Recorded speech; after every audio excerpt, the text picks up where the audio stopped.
Bahujan Samaj party जिंदाबाद, BSP की क्या पहचान, पार्टी जिंदाबाद, बहन कुमारी मायावती जी जिंदाबाद, बहन कुमारी मायावती जी जिंदाबाद, बहन कुमारी मायावती जी जिंदाबाद।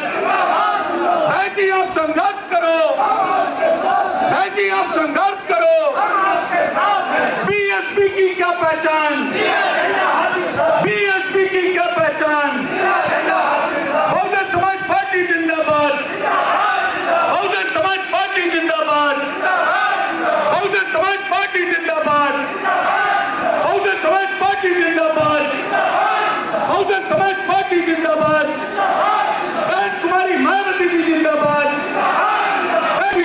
बहुजन समाज पार्टी जिंदाबाद, बहुजन समाज पार्टी जिंदाबाद, बहन कुमारी मायावती जी जिंदाबाद, बहन कुमारी मायावती जी जिंदाबाद, बहन कुमारी मायावती जी जिंदाबाद, बहन कुमारी मायावती जी जिंदाबाद, बहन कुमारी मायावती जी जिंदाबाद। बीएसपी की क्या पहचान, बीएसपी की क्या पहचान, बीएसपी की क्या पहचान। बहन जी आप संघर्ष करो, बहन जी आप संघर्ष करो।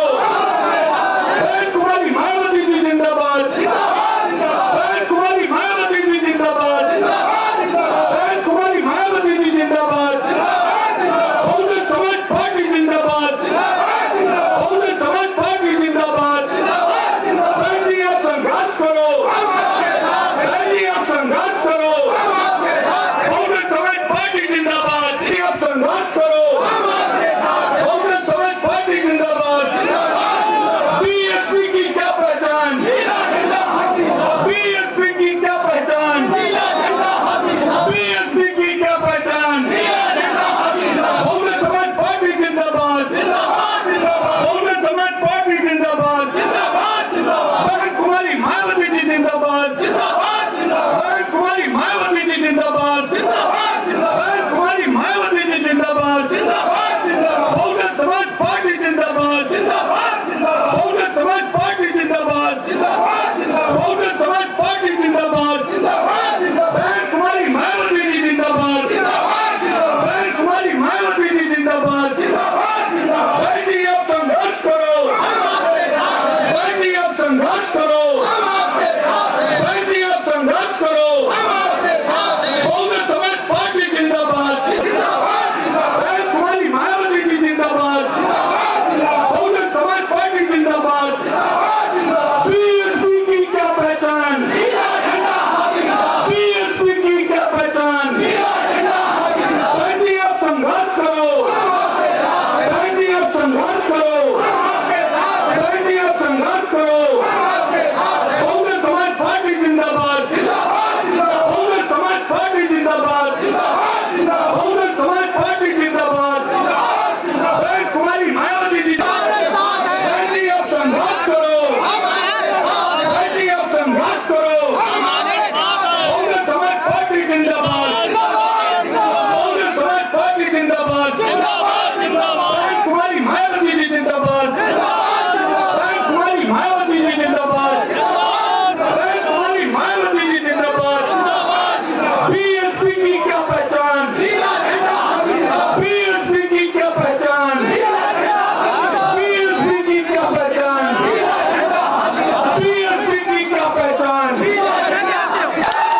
कुमारी मायावती जी जिंदाबाद, बहुजन समाज पार्टी जिंदाबाद। बीएसपी की क्या पहचान, बीएसपी की क्या पहचान। बहन जी आप संघर्ष करो, बहन जी आप संघर्ष करो, बहन जी आप संघर्ष करो, बहन जी आप संघर्ष करो। बहन कुमारी मायावती जी जिंदाबाद, बहन कुमारी मायावती जी जिंदाबाद, बहुजन समाज पार्टी जिंदाबाद।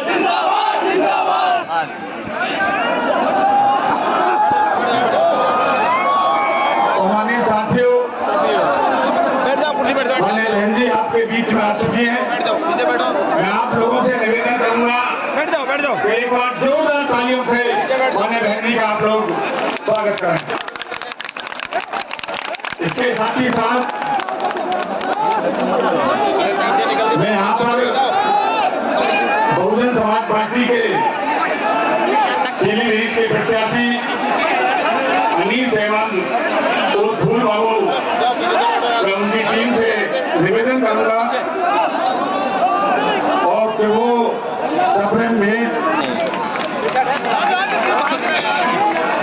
चढ़ के बैठ जाओ।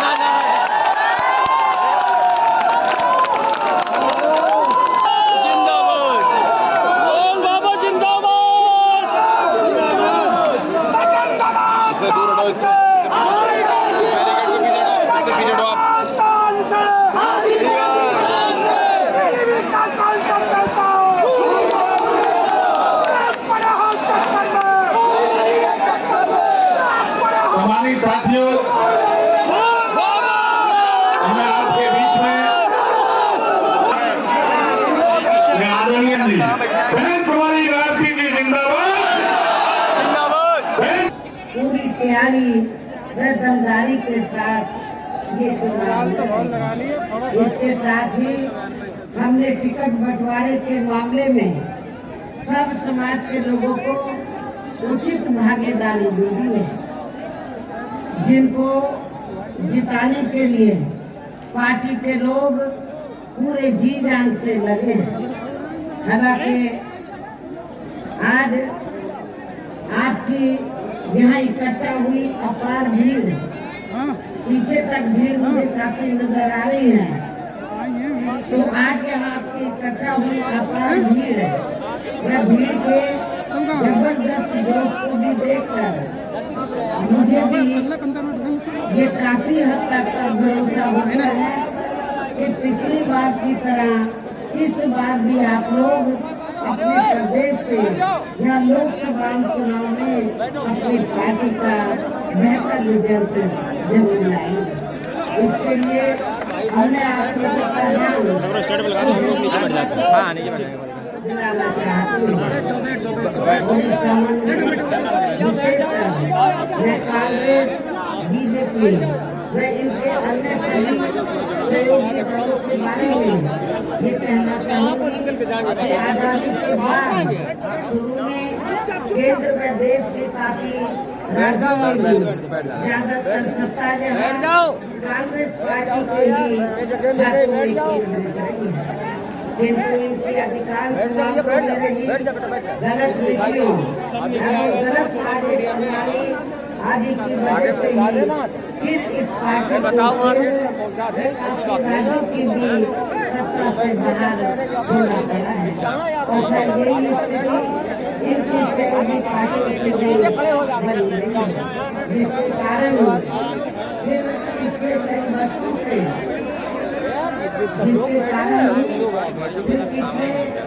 वर्षों से भारतीय जनता पार्टी व इनके सहयोगी दल केंद्र एवं काफी राज्यों में भी सत्ता में काबिज हो गए, लेकिन इनकी भी ज्यादातर रही जातिवादी, पूंजीवादी, संकीर्ण, सांप्रदायिक व द्वेषपूर्ण नीतियों एवं कार्य प्रणाली आदि से तथा इनकी कथनी व करनी में भी काफी अंतर होने की वजह से अब ऐसा लगता है इस बार ये पार्टी भी, इस बार ये भारतीय जनता पार्टी भी केंद्र की सत्ता में आसानी से वापस आने वाली है। बशर्ते यदि ये चुनाव इस बार फ्री एंड फेयर होता है तथा आम चर्चा के मुताबिक वोटिंग मशीनों में भी कोई गड़बड़ी आदि नहीं की जाती है, और वैसे भी इस बार चुनाव में इनकी कोई भी पुरानी व नहीं चल रही नाटकबाजी, किस्म की नई नाटकबाजी करते रहते हैं। नई चल रही नाटकबाजी, जुमलेबाजी व गारंटी आदि काम में आने वाली है, क्योंकि अब देश की जनता काफी हद तक इस बात को समझ चुकी है कि इनकी पार्टी ने अब तक देश के विशेषकर गरीबों, कमजोर तबकों, मध्यम वर्गों एवं अन्य मेहनत को जो इन्हें दिखाने के असंख्य पदों पर बड़े वादे किए हैं तथा अनेकों हवाई व कागजी गारंटी भी दी है, तो उनका जमीनी हकीकत में अभी तक भी उन्होंने लगभग 1/4 हिस्सा भी कार्य पूरा नहीं किया। आप लोगों को मालूम है, जब पिछली बार लोकसभा का चुनाव हुआ था और उससे पहले भी लोकसभा के हुए आम चुनाव में भारतीय जनता पार्टी ने ये कहा था कि जब बीजेपी केंद्र की सत्ता में आ जाएगी तो फिर पूरे देश में जो गरीब लोग हैं, बेरोजगार लोग हैं, तो उनके खातों में 25-25 लाख रुपए भेजे जाएंगे। लेकिन मैंने पहले भी आपको कई बार कहा, आज फिर मैं आपको बता देना चाहती हूँ, तो बीजेपी की सरकार ने, आप जितने लोग इधर बैठे या खड़े हैं, आप बताओ कितने गरीब और मजदूरों के खाते में 1 लाख मिल पाए? मैं समझती हूँ 1 लाख रुपया नहीं आया। और अब कांग्रेस पार्टी भी उनकी पार्टी पावर में आ गई, पहले जहाँ बैठे थे वहीं बैठा रहना चाहिए, यहाँ पर ठेका आप दिया जाएगा हर साल। लेकिन जहाँ जहाँ कांग्रेस पार्टी पावर में है या बीजेपी से पहले कांग्रेस पार्टी के पावर में रही, सेंट्रल राज्यों में, आपके यूपी में भी रही, तो बताओ कितनी महिलाओं को हमने 1 भी रुपया दिया। केवल चुनाव के समय वो बढ़िया बढ़िया हवाई वादे करते हैं, आपको गुमराह करते हैं। अरे नहीं बैठ पा रहे तो पीछे चले जाओ, अरे तो पीछे जाओ ना, यहाँ क्यों खड़े हो? पावर में आ जाते हैं, सत्ता में आ जाते हैं, तो ये उसके ऊपर ईमानदारी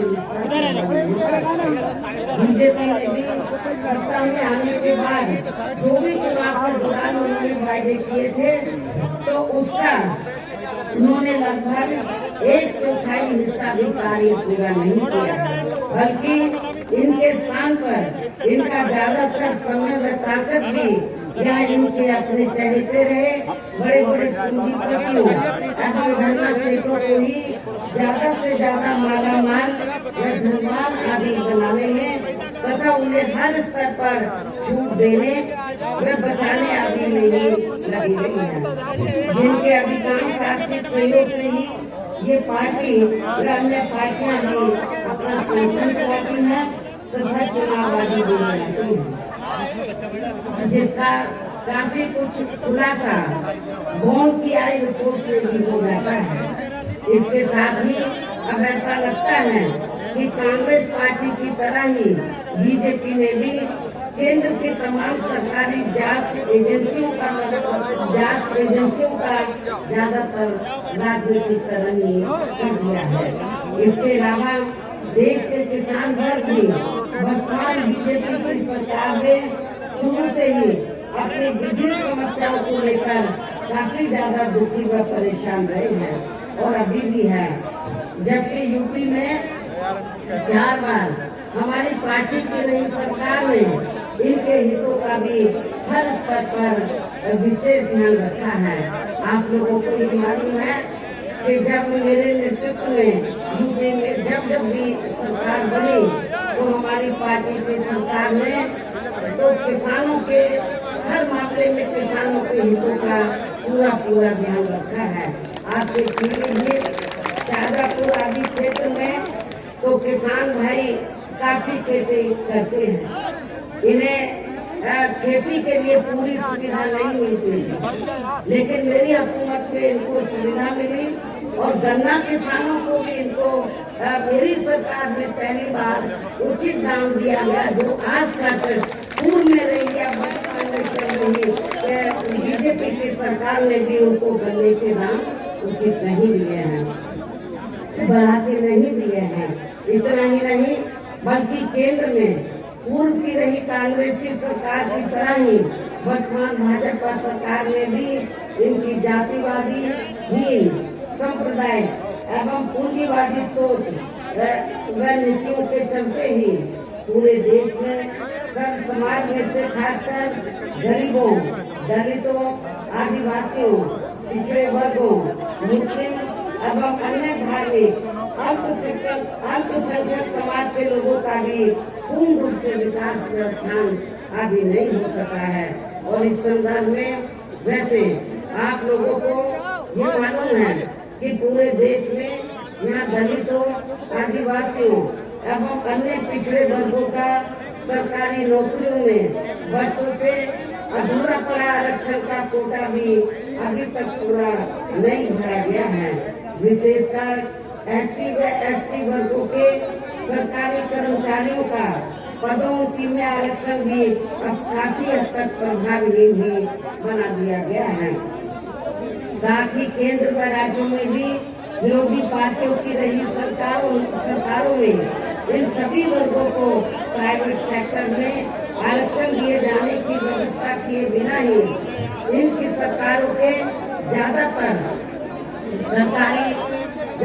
सरकारी कार्य अब प्राइवेट सेक्टर के जरिए ही इनके बड़े बड़े पूंजीपतियों व धनराशियों आदि को ही दिए जाने के कारण अब पूरे देश में आरक्षण का बहुत कम ही लाभ मिल पा रहा है। इसी प्रकार इनका अन्य और मामलों में भी शोषण व उत्पीड़न आदि होना अभी तक भी बंद नहीं हुआ है। इनके साथ साथ मुस्लिम व अन्य धार्मिक अल्पसंख्यक समाज के लोगों की भी हालत हर स्तर पर यह काफी ज्यादा खराब व दयनीय ही बनी हुई है, जिसका काफी कुछ खुलासा सत्तर कमेटी की रिपोर्ट में भी किया गया है। इतना ही नहीं बल्कि पिछले कुछ वर्षों से केंद्र में अधिकांश राज्यों में भी बीजेपी व RSS की सरकारों के चलते हुए अब इनका विकास व उत्थान आदि होना भी लगभग बंद सही हो गया है। आए दिन इन पर खासकर हिंदुत्व की आड़ में हो रही धर्म की आड़ में और उसमें भी खासकर हिंदुत्व की आड़ में हो रही जनजाति भी यहाँ काफी ज्यादा चरम सीमा पर पहुँच चुकी है। इनके साथ साथ अपर कास्ट समाज में से विशेषकर गरीब लोगों की भी हालत हमें कोई खास अच्छी नजर नहीं आती है। इनकी गलत कृषि नीतियों के कारण ही किसान वर्ग भी आए दिन आंदोलित ही रहता है। साथ ही इनके गलत आर्थिक नीतियों की वजह से देश की अर्थव्यवस्था पर भी इसका काफी बुरा प्रभाव पड़ रहा है, जिससे यह विशेषकर छोटे एवं मध्यम वर्गीय व्यापारी वर्ग के व्यापारी वर्ग भी काफी ज्यादा दुखी व परेशान है। और अब केंद्र में पूर्व की रही सरकारों की तरह ही वर्तमान भाजपा सरकार में भी यहाँ पूरे देश में गरीबी, बेरोजगारी एवं महंगाई आदि भी लगातार काफी ज्यादा बढ़ रही है। देश में हर स्तर पर फैला भ्रष्टाचार भी अभी तक कम नहीं हुआ है, अर्थात भ्रष्टाचार अभी भी काफी देश में फैला हुआ है। साथ ही अपने देश की सीमाएं भी अभी तक पूरे तौर से सुरक्षित नहीं है। ये भी बड़ी चिंता की बात है। ऐसे में अब आप लोगों को देश में हो रहे लोकसभा चुनाव में कांग्रेस, बीजेपी व इनकी सहयोगी पार्टियों को भी केंद्र की सत्ता में आने से जरूर रोकना है। जिनकी गलत नीतियों व गलत कार्य प्रणाली आदि को आप लोग काफी हद तक अजमा दे चुके हैं।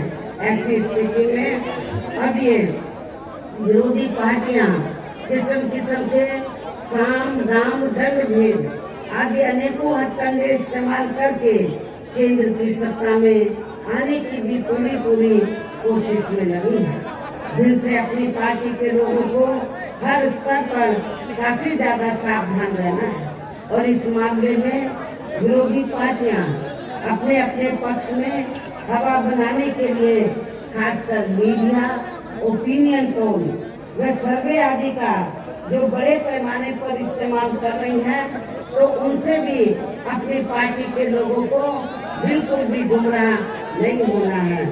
इसके साथ ही विरोधी पार्टियों के विभिन्न रूपों में जारी किए गए इनके हवा हवाई व प्रलोभन भरे चुनावी घोषणा पत्रों एवं वायदों आदि के बहकावे में भी अपनी पार्टी के लोगों को कतई नहीं आना है, जिन्हें ये पार्टियां चुनाव खत्म होने के बाद ज्यादातर अमल में नहीं लाती हैं, इसको इम्प्लीमेंट नहीं करती हैं, इसको प्रैक्टिकल रूप में अमली जामा नहीं बनाती हैं और अब जिन पर से देश की जनता का अधिकांश विश्वास ही उठ गया है। यही खास वजह है कि हमारी पार्टी किसी भी चुनाव में अपनी पार्टी का कोई भी चुनावी घोषणा पत्र आदि जारी नहीं करती है। वैसे भी हमारी पार्टी किसी भी मामले में कहने में बहुत कम बल्कि कार्य करके दिखाने में ही ज्यादा विश्वास रखती है और इस बात का सबसे बड़ा सबूत ये है कि उत्तर प्रदेश में 4 बार हमारी पार्टी के नेतृत्व में रही सरकार ने चुनाव में अपनी पार्टी के बिना कोई जारी किए गए चुनावी घोषणा पत्र के ही प्रदेश में आम जनहित में काफी कुछ ऐतिहासिक कार्य करके दिखाई है, जिनके अब देश में अधिकांश पार्टियों की सरकारें काफी उसकी नकल भी कर रही हैं, जबकि इस मामले में हमारी पार्टी का ये कहना है कि यदि इन पार्टियों के स्थान पर केंद्र में हमें अपनी पार्टी की सरकार बनाने का मौका मिलता है तो तब फिर हमारी पार्टी की बनी सरकार केंद्र में यहाँ अब तक रही सभी विरोधी पार्टियों की सरकारों की तरह केवल हवा हवाई व कागजी कार्य आदि नहीं करेगी, बल्कि उत्तर प्रदेश की तरह ही जमीनी हकीकत में ठोस कार्य करके दिखाएगी। और इस संदर्भ में खासकर मैं ये कहना चाहूंगी, केंद्र द्वारा देश में पिछले कुछ समय से अति गरीब परिवारों को अस्थायी तौर पर फ्री में जो थोड़ी सी खाद्य सामग्री दी जा रही है, तो उससे इनका स्थायी तौर पर भला होने वाला नहीं है। और इतना ही नहीं, मुझे ये भी मालूम हुआ कि चुनाव के दौरान बीजेपी और आरएसएस के लोग गांव-गांव में जाते हैं, अपना थैला लटका लेते हैं और गांव-गांव में जाते हैं और जाकर ये कहते हैं कि देखो मोदी जी ने तो आपको खाद्य सामग्री दी है, दाल दी है, आपको चावल दिया है, उसके साथ में नमक भी दिया है। आपको मोदी जी का नमक जरूर हलाल करना है और आप लोग उनके बहकावे में आकर तो अपना वोट उनको दे देते हैं कि भाई नमक तो जरूर आधा हलाल कर देना चाहिए। नमक खाया है मोदी का हमने, लेकिन आपको मैं ये बताना चाहती हूँ, ये नमक मोदी का नहीं है, बल्कि आप लोगों के टैक्स के पैसे का ये नमक है। पूरे देश में जो जनता टैक्स देती है, उस टैक्स के पैसे से आप लोगों को ये नमक या दाल, चावल या आटा आदि दिया जाता है। ये कोई इनकी मेहरबानी नहीं है, ये आप लोगों का अपना टैक्स का पैसा है, इसलिए आप लोगों को कतई भी गुमराह नहीं होना है। वैसे भी इनकी ये जो थोड़ा खाद्य सामग्री दे दी, दाल चावल दे दिया, तो इससे आपकी जो समस्या है तो उसका ये स्थायी हल होने वाला नहीं है। और वैसे भी इनकी ये जटिल समस्या देश में हर हाथ को काम देने से ही केवल दूर हो सकती है, जिसकी तरफ हमारी पार्टी की बनी सरकार विशेष ध्यान देगी। साथ ही देश में पिछले काफी वर्षों से आए दिन बढ़ रही गरीबी, बेरोजगारी व महंगाई आदि से भी जनता बहुत ज्यादा दुखी व परेशान है, जिसे भी आर्थिक नीतियों में तब्दीली करके जरूर दूर किया जाएगा। धर्म की भी आड़ में, हिंदुत्व की भी आड़ में पिछले कुछ वर्षों से खासकर मुस्लिम समाज के लोगों का द्वेष की भावना से जो इनका काफी ज्यादा शोषण व उत्पीड़न आदि किया जा रहा है तो इसे भी जरूर रोका जाएगा। और ये सब हमने अपनी यूपी के रही सरकार में काफी कुछ करके भी दिखाया है। इसके अलावा हमने यूपी में सर्व समाज में से गरीब एवं बेरोजगार लोगों को बेरोजगारी भत्ता आदि न देकर बड़ी तादाद में उन्हें रोटी रोजी के साधन भी उपलब्ध कराए हैं। जो अब ये कार्य भी अधिकांश ठंडे बस्ते में ही पड़े हैं, जिनको फिर सरकार बनने पर प्राथमिकता दी जाएगी। कहने का तात्पर्य ये है कि देश में इस समय हो रहे लोकसभा चुनाव में विरोधी पार्टियों के जारी किए गए उनके हवाई व प्रलोभन भरे चुनावी घोषणा पत्रों आदि के बहकावे में अब यहाँ खासकर देश के अति गरीबों, मजदूरों, बेरोजगारों एवं अन्य जरूरतमंद लोगों को बिल्कुल भी नहीं आना है। और अब इन्हें ऐसी सभी विरोधी पार्टियों को हर हालत में केंद्र की सत्ता में आने से जरूर रोकना है, जिनकी कथनी व करने में काफी अंतर रहा है तथा जिन्हें ये लोग वर्षों से काफी आजमा भी चुके हैं। ऐसे में अब मेरा यही कहना है कि आप लोगों को अपने खुद के व अपने प्रदेश एवं देश के भी हित में अपने वोटों को या कांग्रेस, बीजेपी व अन्य विरोधी पार्टियों को न देकर केवल अपनी एकमात्र हितैषी पार्टी बहुजन समाज पार्टी को ही देना है। जो ये पार्टी उत्तर प्रदेश की तरह ही केंद्र में भी अपनी पार्टी की सरकार बनने पर फिर पूरे देश में यह अपनी पार्टी की सर्वजन हिताय व सर्वजन सुखाय की नीतियों पर आधारित सरकार चलाएगी। इसके साथ साथ केंद्र से जुड़ी आपके क्षेत्र की जो भी यहाँ स्थानीय समस्याएं होंगी तो उन्हें भी फिर जरूर दूर करने का हर संभव पूरा प्रयास किया जाएगा। इसके साथ ही यहाँ गरीबों, मजदूरों, बेरोजगारों, कर्मचारियों, किसानों, छोटे व्यापारियों एवं अन्य मेहनतकश लोगों के हितों का भी विशेष ध्यान रखा जाएगा। सर्व समाज में से खासकर दलितों, आदिवासियों, पिछड़े वर्गों, मुस्लिम व अन्य धार्मिक अल्पसंख्यक समाज के लोगों के विकास एवं उत्थान के साथ साथ हर स्तर पर इनकी सुरक्षा आदि के लिए भी सख्त कदम उठाए जाएंगे।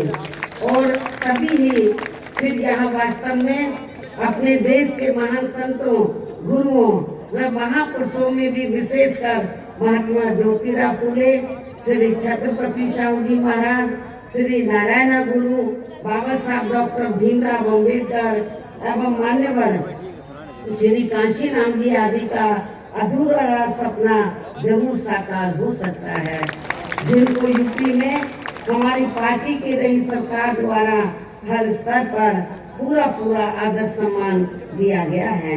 इन्हीं खास बातों के साथ ही हम मेरा देश व आपके स्टेट के भी हित में, आपके क्षेत्र के भी हित में यही कहना है कि हमारी पार्टी ने आपके पीलीभीत लोकसभा की सीट से श्री अनीस अहमद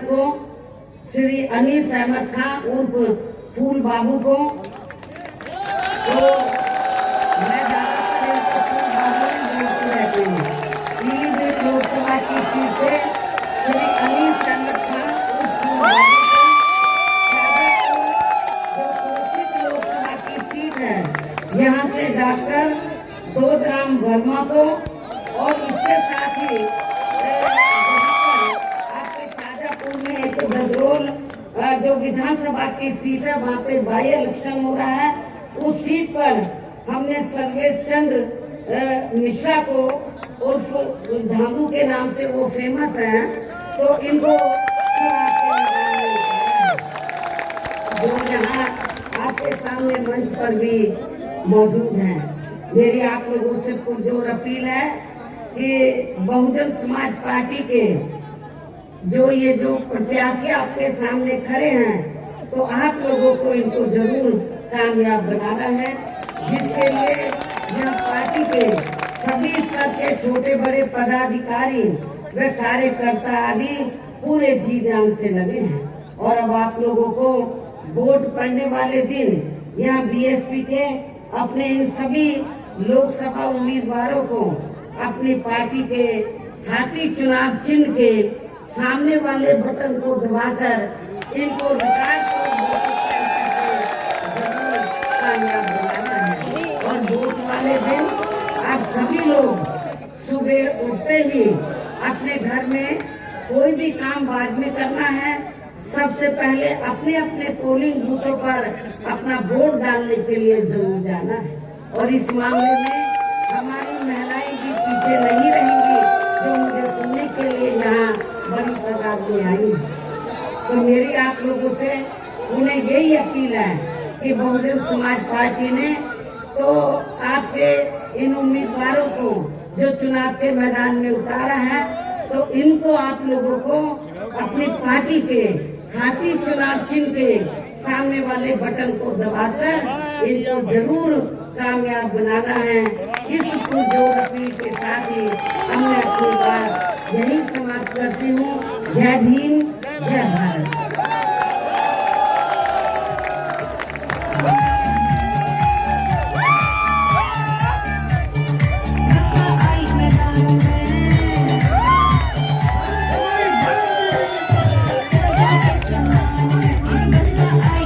Thank you.